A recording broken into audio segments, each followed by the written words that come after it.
If you know me, you know I'm not really into romance anime. That specific type of genre of anime is just not something I find very interesting because the main characters, typically the male and the female characters, are very similar to one another in every single one of the romance animes that I've seen. There are a lot of tropes that happen within them that are very similar, and they're annoying, and they're not really entertaining, they're not funny, and it's just kind of annoying to see them over and over and over again. And the plots are just very formulaic, and you just end up wanting to see the characters get together, but they elongate it for an extended process that just doesn't make any sense, and it's really annoying, and you want to see a conclusion to the story, but it just never ends up happening. So to my surprise, I ended up watching this show that exploded in popularity last year in 2022, and it's a little known show called My Dress Up Darling. And I saw a couple of clips of it. I knew some details of some of the characters, but I didn't really know the full context of the show and what was going on. I just knew some of the characters and their names, like Wakana Gojo and Marin Kitagawa, and that was about it. So I decided to go ahead and watch it a couple of nights ago when I was bored laying in bed and didn't really have much else to do, and I ended up really enjoying it. I binged it all in one night, and I think the main takeaway that I have from this show is the fact that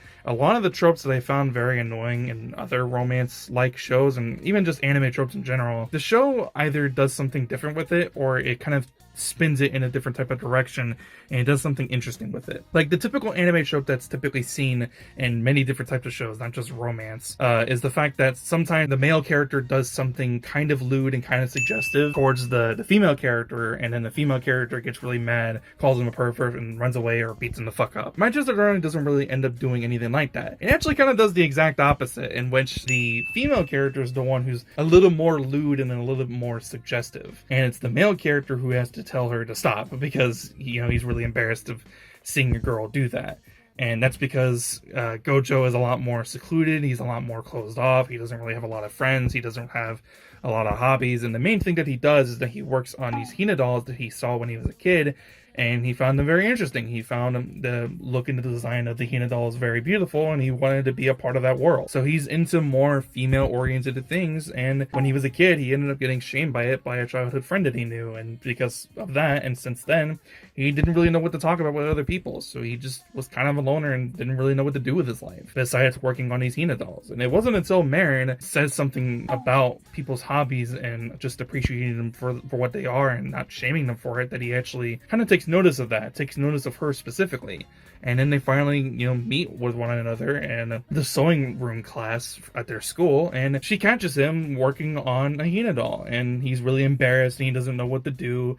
And what she does is very surprising to him, and it's because she doesn't shame him. She actually finds the fact that he can sew really cool, and it goes into the main plot of the show, and it's the fact that she's trying to sew a cosplay outfit for her for a character that exists within this Erogia game that she plays within the show, and that's how they end up bonding and creating a relationship with one another. It's the fact that he's able to do something that she can't, and they have a commonality with one another, and they grow closer together, and I found that really interesting. I found that really entertaining, and I find it interesting that that's how they decided to get these two characters together, these two characters are completely polar opposites from one another, but somehow they find some commonality in the world, and now they're basically best friends, and they are pretty much inseparable from one another. And as they continue on further, and as he continues on working on her costume, the bond grows even more. And there was actually a specific part of a specific episode that I actually found, it kind of stung with me, and it's like the episode, I forget which episode it was, but it was the episode where he's really working on her costume. He's working on this cosplay outfit, and every other aspect of his life is kind of going down the drain. He's not really doing too well in school. He's in the middle of exams, so he's trying to study as much as he can, but he's not doing too well. His grandfather just got into a little bit of an accident, so he's trying to visit him as much as he can.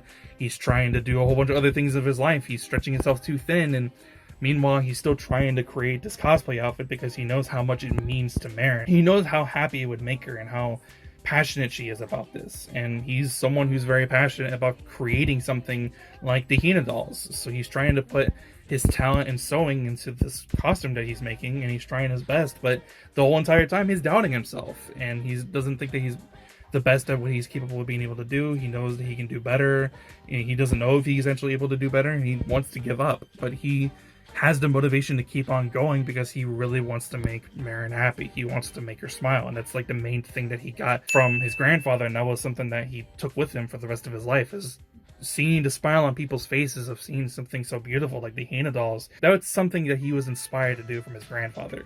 And he's trying to essentially do the exact same thing, but with this cosplay outfit that he's making for, you know, this friend that he has from school. And he ends up making that outfit. They grow closer together. They go to an event, and that's when he inevitably ends up falling for her. And, you know, he thinks that she's beautiful. And, you know, Marin is a very attractive character, even though she's, you know, pretty lewd and suggestive, and even though she's also kind of an otaku, and because she's very passionate about a lot of things like movies and games and anime characters and stuff like that, she's very entertaining, right? She's an open book. She has a huge personality that's just so infectious, and you grab onto it. And as a viewer of the show, she was just very captivating, and I wanted to see more of who she was and what she's interested in, because a lot of the stuff that she's interested in, I kind of also am interested in that as well. She's interested in games that not a lot of people play, and she ends up growing these feelings for Gojo, and she ends up falling in love with him, and she makes it very apparent that she's in love with him. And I think that's also another romance trope that, you know, anime does, that, you know, the main female lead always tries to like deny their feelings for the main character, but Marin doesn't do that. She's very adamant that she knows that she's in love with Gojo. Obviously, she's still embarrassed to admit it to him, so we're gonna have to wait until that eventually ends up happening, but she loves him. She really cares about him, and he does the same for her. And just seeing these two characters together and seeing them bounce off of one another and their personalities being so polar opposite, and then eventually end up meeting up with other cosplayers and seeing those two bounce off of those other characters, it was just a lot of fun. It was very entertaining, and I wanted to see more of it. And the fact that it was only 12 episodes really sucked for me, because I wanted to see more. But seeing these two characters just being together and being happy together, I really liked it. I really enjoyed it. And I got a lot of very similar feelings that I did when I watched Komi Can't Communicate.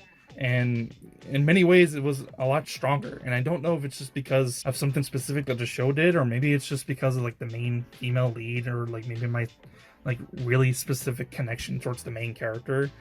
Marin is just a fantastic character, right? There's a reason why like so many people are cosplaying as her, and so many people are doing fan art of her. It's just because she's a really great character, and she's taking a lot of stuff that is typically known for female characters to do in romance animation. She's, you know, spinning it on its tail. You know, she's doing something completely different, and people are really enjoying it. And I really enjoyed it too, which is why I finished it, and why I'm really excited for the inevitable season 2. And without further ado, I'm gonna go ahead and wrap up the video, because I don't really have much else to say. That's all I have to say, and let me know what you thought about my dress up darling in the comments down below. I'm really interested in what you have to say.